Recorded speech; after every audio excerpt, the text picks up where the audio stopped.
One of the things which has been worrying me for some months now, actually really a matter of years, is the nature of one of the government offices. The first office for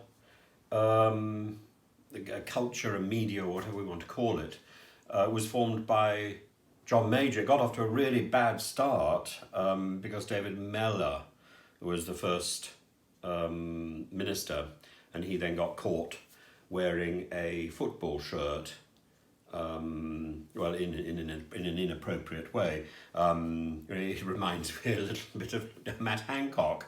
But today, the present incumbent is a lady called Nadine Dorries. She writes books, and we don't hold that against her at all. I think it's a very good thing that she actually does something in the arts in her own right, albeit modestly. The real problem is the nature of the department that she runs. So it's called the DCMS. If anybody who's involved in education is plagued by acronyms that are completely incomprehensible to anybody outside the system. So anybody outside the arts business hasn't the slightest idea what DCMS stands for. It sounds like something you stick in a motor car. DCMS, and make your car go faster. But digital, that was added by Theresa May, culture, media and sport.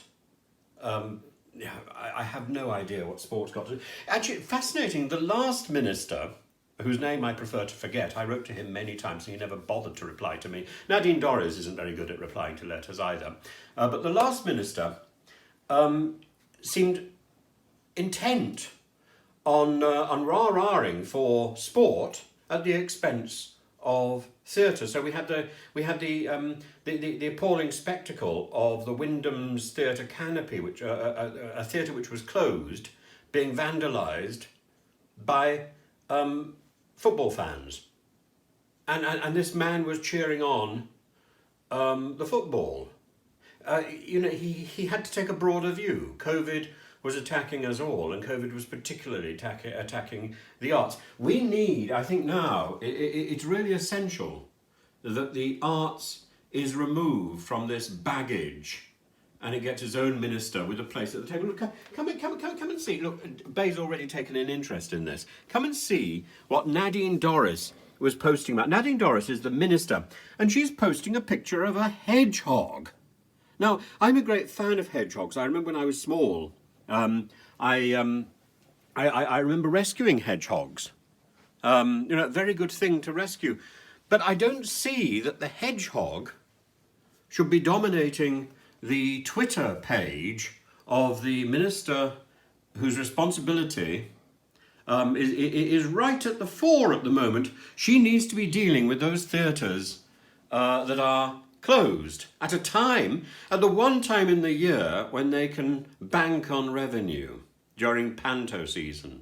And it's not that this is universal closure. It's sort of bits here and bits there, and there isn't any clear decision making. We need a ministry which is committed to the arts, which is going to stand up and say, these are the rules which we will accept. The arts, the theatre in general, and particularly my great love, the music hall, this set up the standard for safe places of entertainment. It was because of the music hall that we had the idea of screwing seats to the floor to make sure that if there was an accident, the seats weren't piled up against the door as people were heading towards the exit. It was the theatre, it was the music hall that brought in the safety iron. It was the music hall that thought about all these laws about the safety of the audience and the safety of the artists performing at the same time. It was the theatre which actually championed in the Variety Artists Federation. It was the theatre which was right at the front of the trade union movement, saying, people should not be exploited simply because they are performing. We should be looking at these same issues today. We should particularly be, I wrote to Paul Fleming, who's the rather sort of limp leader of the trade union for actors' equity. I've written to him a number of times and said, well, what about those people who are performing in reality TV? Are they not performing? Because they are not represented by a union. And he says, well, you're asking the wrong question. Well, if not by equity, who does represent these people? And no one can answer that question for me satisfactorily. The Variety Artists Federation had a very simple code that if you were performing, and if the public was coming to see you, you had a right to be represented.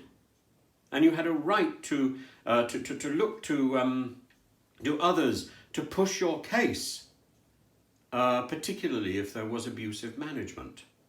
And we see this catalogue of reality TV personalities who have committed suicide, who have suffered serious ill health. Only the other day we saw the will of one of these people who had died, and how much in debt he was, because he believed the nonsense which was being peddled by the PR people and the cronies from the production company. The lies. We need the arts which bring in so much money. Our contribution to the arts is enormous in this country. You only have to look at the latest Spider-Man film. I mean, the other day I was looking at Tick, Tick, Boom. If you haven't seen it, do watch it. Tick, Tick, Boom, superb, with Andrew Garfield. He's one of ours. And so was the latest Spider-Man. One of ours. He was a Billy Elliot. Trained on our stages which are now dark because Nadine Dorries is more interested in hedgehogs than Hamlet. It's time for her to get her act together, and I would suggest that when she gets her act together, which should be soon, she should answer my letters.